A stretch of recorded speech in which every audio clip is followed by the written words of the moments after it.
Le combat Tyson Fury, Francis Ngannou a apporté son lot de polémiques sur un certain nombre de points. Un, est-ce que c'était un match arrangé ou pas? Deux, est-ce que c'était juste un match de gala, un match d'exhibition ou pas? Est-ce que Francis Ngannou a gagné ou il a réellement perdu? Qui est le plus fort? Bon, donc chacun y allait de ses arguments, ok.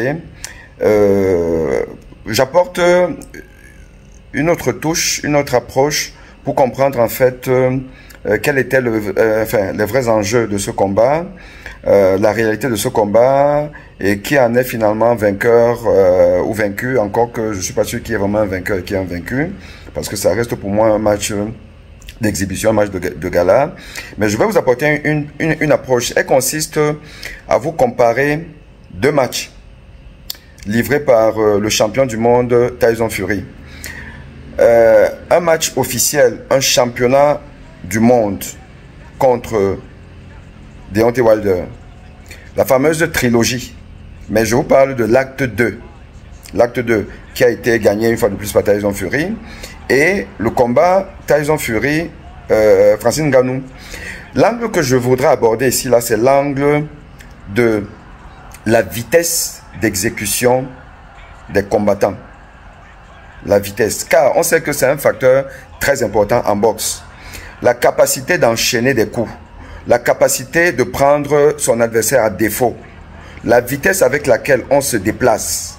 Car ça va vous imposer un bon cardio, une bonne résistance, un bon coup d'œil, une bonne forme de manière générale. Alors, regardez la vitesse. Là, nous sommes en temps réel. Regardez le combat Deontay Wilder, Tyson Fury. Regardez à quelle vitesse les deux gars se déplacent, échangent des coups. Et regardez la vitesse avec laquelle Tyson Fury et Francis Ngannou se déplacent, échangent des coups. Vous allez remarquer qu'on est dans un rapport qui est à peu près calculé par la Harvard Boxing School, dont je suis lauréat.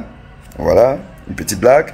Alors, là-bas, vous avez 70 km/h. Là, on est à 20 km/h. On est à 20 km/h. Vous voyez? Voilà. Et, deuxième élément.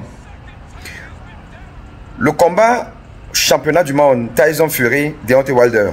Nous sommes au dernier round. Pas le dernier round du combat, puisque le combat a été arrêté par KO technique. Mais, on était déjà, je pense, peut-être au 8e ou au 9e round, ou même au 10e.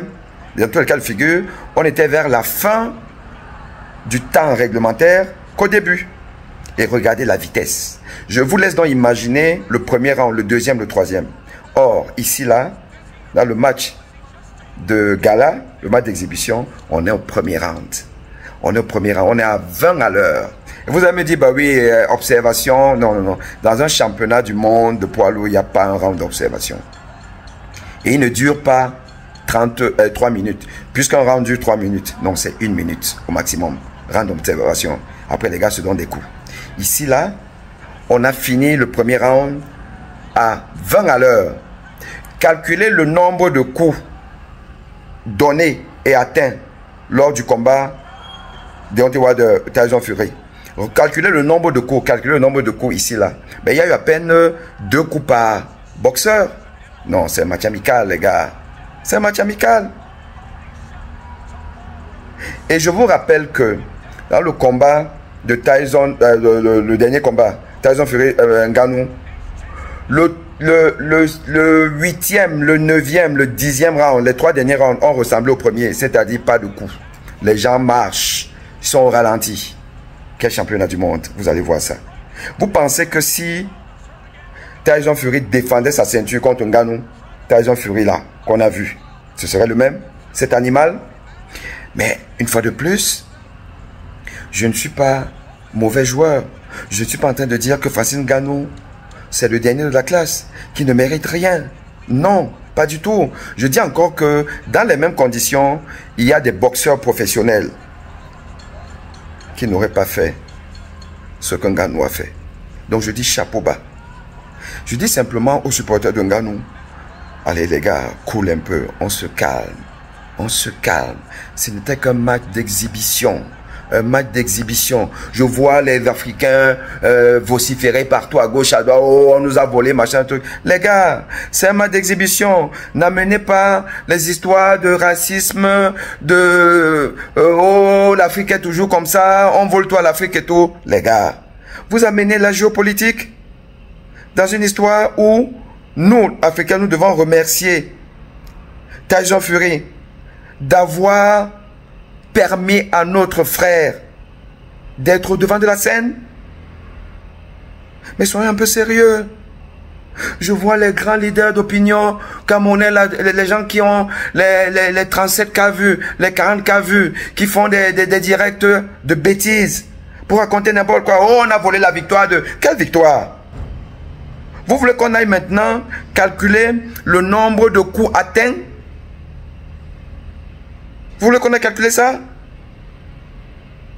Pour un match amical, un match de gala, qui se joue à 20 à l'heure, alors que Tyson Fury, chaque fois qu'il combat pour défendre son titre, il est à 60-70 à l'heure, il ne vous laisse pas une demi-chance. D'ailleurs, il vous donne l'illusion que vous pouvez en partant au tapis. Il vous laisse l'envoyer au tapis. Comme il a laissé Deontay Wilder l'envoyer au tapis à tous les coups. Car il va seulement demander à ses ancêtres, je l'achève quand? Un coup donné à la nuque qui vous déséquilibre plus qu'il ne vous assomme. Vous partez au tapis, les gens commencent à dire, oh, il est mal allé au tapis. Combien de boxeurs professionnels sont allés au tapis et ils ont gagné? Mais qui vous a dit que aller au tapis, ça veut dire qu'on est forcément dominé? Les Africains. Écoutez, là on est dans la boxe, hein? On n'est pas dans les histoires de mathématiques pour aller à la lune. Au moins, réfléchissez un peu et utilisez quand même votre quotient intellectuel. Laissez les histoires de tribalisme, de racisme, de xénophobie partout. Vous menez ça partout. Maintenant, Cristiano Ronaldo est l'homme le plus loyal parce qu'il a supporté Nganou. Si Cristiano Ronaldo supportait Tyson Fury, vous allez dire que voilà, Cristiano Ronaldo c'est un mauvais joueur. Il n'a même jamais bien joué, mais s'il le dépasse.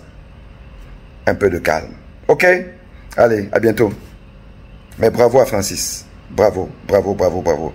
Et on espère que on va lui donner sa chance pour affronter vraiment des boxeurs en compétition pour gravir les échelons et qui sait, un jour disputer un championnat du monde.